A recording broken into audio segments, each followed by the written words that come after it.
Salut à tous, c'est Gaëtan et bienvenue pour votre rendez-vous du jeudi. Aujourd'hui, on va prendre la suite de la dernière vidéo que j'ai mise en ligne qui parlait justement de traduire votre site WordPress. Mais là, on va voir la version où on va le traduire en 2 clics et gratuitement. Bon, ça prendra peut-être un petit peu plus de 2 clics si vous voulez plusieurs langues et je vous montre tout ça en détail juste après le générique.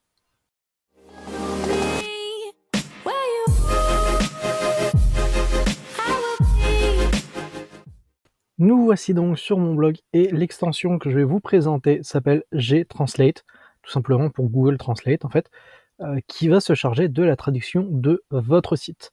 Alors l'extension est beaucoup moins installée que d'autres qu'on pourrait trouver sur internet, on est quand même à plus de 200 000 installations actives, ce qui est vraiment pas mal.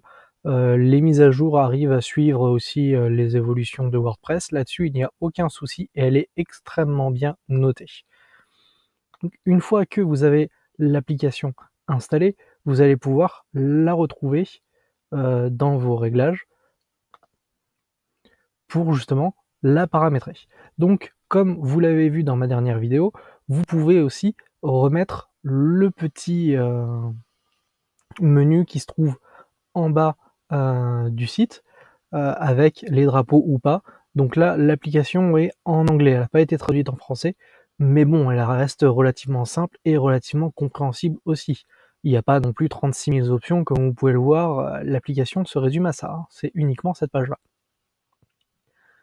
Donc moi, pour mon cas, je reste sur français-anglais, parce que j'ai pas l'intérêt aujourd'hui de mettre d'autres langues. Je l'ai mis juste pour l'exemple, je vais peut-être le laisser comme ça aujourd'hui.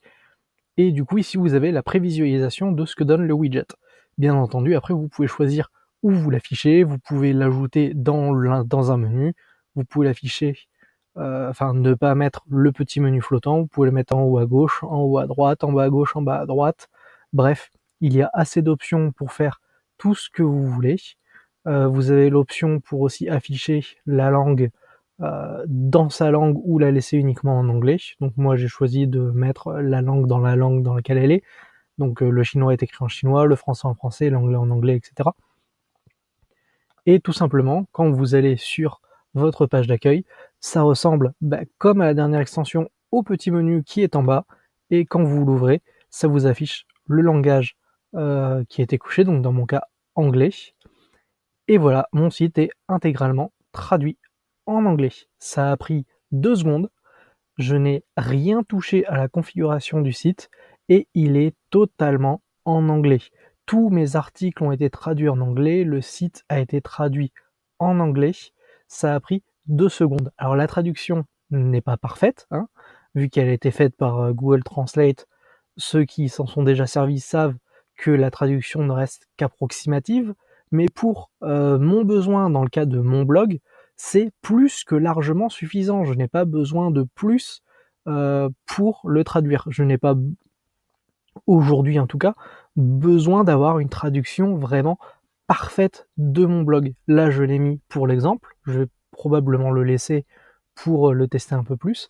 Mais comme vous voyez, en 2 clics, mon site a été traduit intégralement du français à l'anglais. Et là, si je vais sur mon dernier site qui justement était sur l'article sur le plugin TranslatePress, hop là, automatiquement, le voilà en anglais.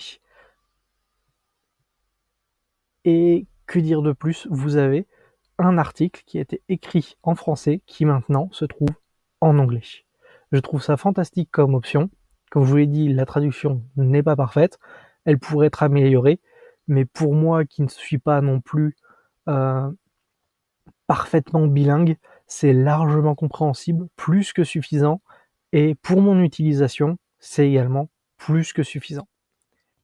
Petite vidéo un peu plus courte que d'habitude, j'espère qu'elle vous aura plu, si c'est le cas, n'hésitez pas à laisser un pouce bleu. Dans les commentaires, si vous voulez également présenter un plugin ou si vous voulez que je présente un plugin qui vous intéresse, n'hésitez pas à me le faire savoir. Et puis moi, je vous dis à jeudi prochain.